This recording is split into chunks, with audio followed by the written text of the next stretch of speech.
yo creo que los futbolistas ecuatorianos no son tan inteligentes. Y a mí me molestó eso porque me parecía que, pudiendo tener algo de razón, me parecía que se estaba quitando la responsabilidad de que el método funcione y que lo entienda el alumno. Porque si el alumno no entiende, si un alumno no entiende, quizás el problema es del alumno. Pero si varios alumnos no entienden, es probable que el profesor sea el que tenga el problema en su manera de entrenarlo. ¿Y cuán importante para usted es el tema de la periodización táctica? Porque usted me acaba de decir que lo más importante en el talento es la decisión que tome el futbolista, y eso es fundamental en su método de entrenamiento, profe. Eso del jugador ser o no ser inteligente, estaremos aquí 5 horas. Depende también de la información que le pasas y cómo le pasas. Puede ser una información muy compleja y el jugador no entender de forma alguna. Y ahí no sé quién es el menos inteligente. Lo que yo sé es que si quieres llamarle inteligente, tener una percepción táctica del juego alta y percibir el juego, ese es el gran problema del futbolista ecuatoriano para mí.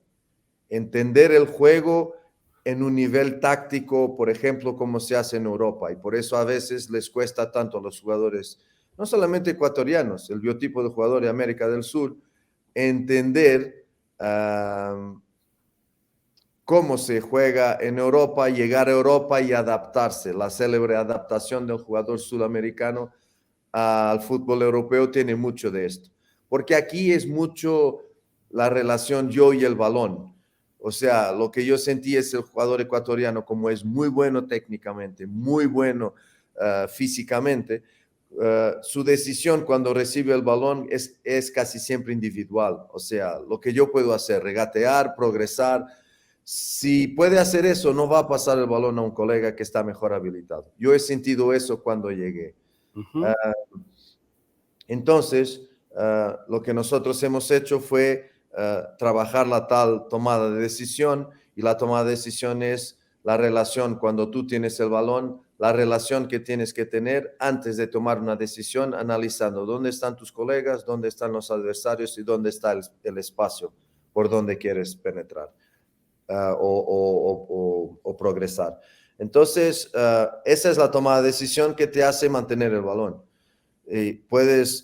O sea, si tienes tu colega aquí cerca marcado, no vas a darle el balón aquí, vas a dar el balón a un colega que está solo.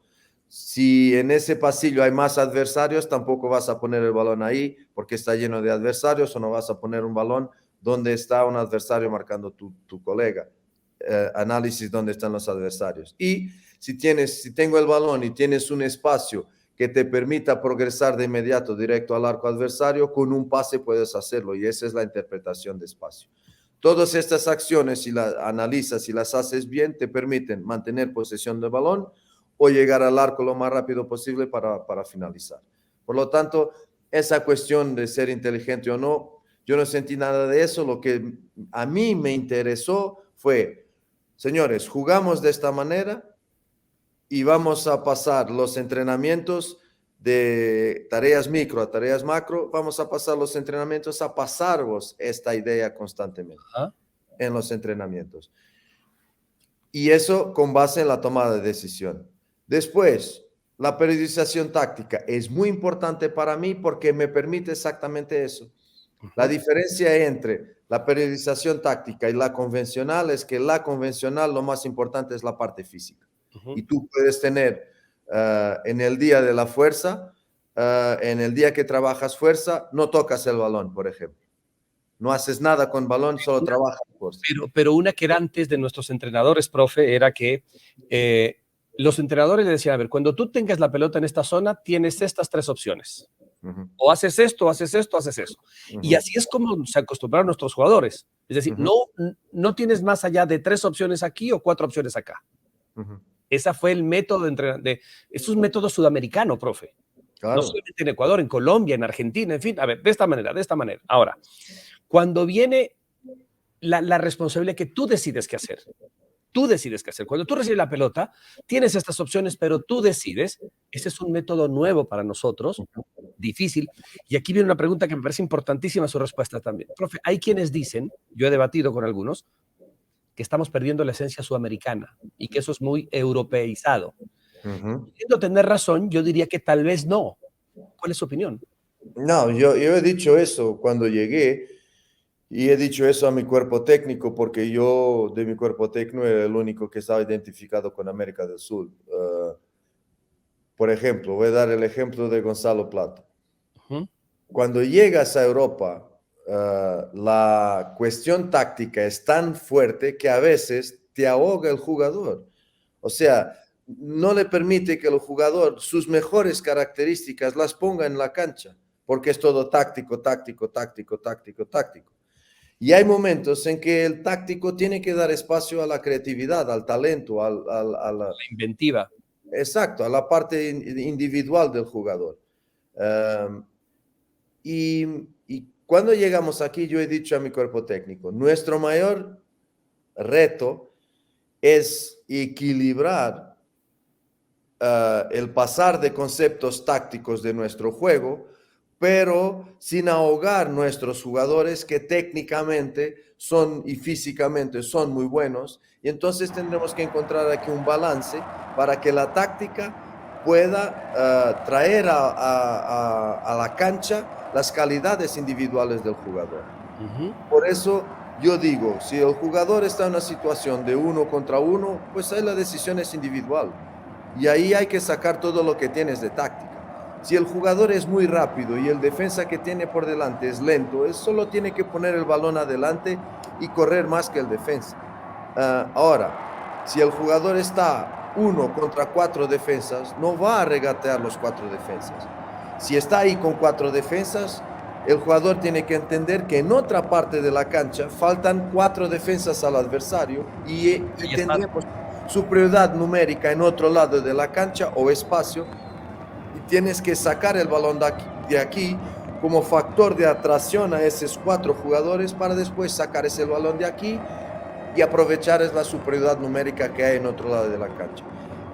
Este fue el reto de percibir que el equilibrio entre, obvio, tenemos que pasar nuestra forma de jugar. Nuestra forma de jugar tiene clarísimo que en ataque posicional, hay juego de posición, juego posicional, donde hay zonas donde los jugadores tienen que se ubicar o sí. Pero después, ¿para qué? Para que en esas ubicaciones te generen, primero, que el equipo esté corto y cercano, y después que te generen triángulos y rombos, ¿ok? Y cuando el balón llega a un jugador de esos triángulos y rombos te permiten 2 o 3 líneas de pase mínimo. Y a partir de ahí es la creatividad de esos jugadores, la percepción del juego, si tiene que hacer una pared, si tiene que aprovechar un movimiento de ruptura de uno de los jugadores del triángulo, si el jugador que ha hecho la ruptura cargó un defensa con él y se aproxima otro jugador para jugar en apoyo, juegas en apoyo, no vas a jugar en la ruptura porque él llevó un defensa contigo.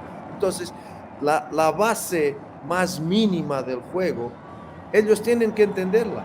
Y como digo, este juego posicional inicial es innegociable, pero después cuando el balón entra ahí, es la dinámica y el talento de los jugadores. Entonces aquí también es muy importante la forma como tú pasas tu mensaje, para que ellos entiendan y que sea lo más sencilla posible. Y la realidad es que yo, si llego a Italia, los jugadores están inundados de táctica. Todos los conceptos tácticos ellos los dominan. Pero después a veces tienen alguna dificultad. Ahora mejoró mucho el fútbol italiano, pero tendrían una dificultad de jugar bien, espectacular, en jugadores de calidad. ¿Perdón? Ha mejorado el fútbol europeo porque el fútbol europeo aprendió mucho de lo latino para también el regate lo van haciendo cada vez mejor. Claro, y por eso los jugadores que han llegado, por ejemplo, yo doy el ejemplo de Benfica, Di María. Di María llegó con 19 años, yo he estado en el proceso de fichaje de Di María, llegó con 19 años y era un diamante, o sea, tenía mucho de esto. Perdía muchas veces el balón, pero el entrenador que estaba ahí decía, sí, pierde muchas veces el balón porque arriesga. Y después de muchas veces que perdía el balón, cuando le salía bien, era un terror para los adversarios y el equipo beneficiaba mucho de eso. Claro que después hay que pulir todo lo que es exagerado, pero Di María se convirtió en un jugador de exponente máximo en Europa y es mucho de esto.